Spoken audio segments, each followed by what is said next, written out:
সরষের তেল,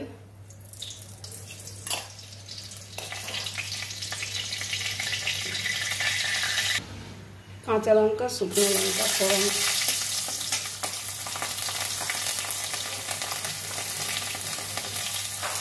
আর দিয়ে দিচ্ছি টমেটো।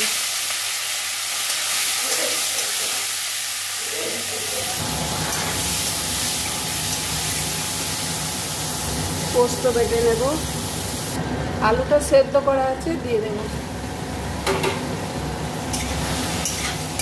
টমেটো আলু পোস্ত।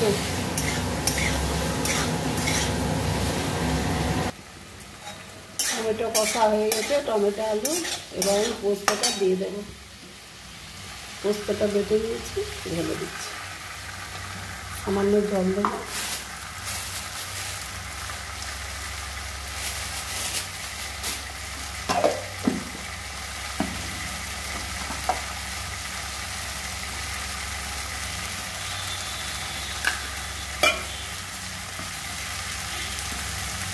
সামান্য জল দিচ্ছি।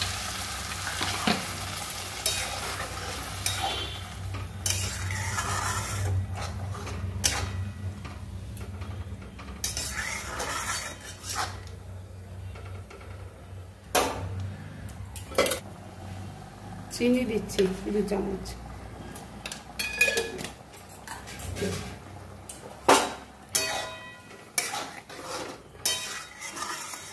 পোস্ত রেডি বন্ধুরা। আমার এই পোস্ত রেসিপি টমেটো আলু যদি ভালো লাগে পাশে থাকবেন, প্রচুর প্রচুর শেয়ার করবেন। ঠিক আছে, রেডি। আমি নামিয়ে নেব, নামিয়ে নিচ্ছি, নামিয়ে নেব এবার।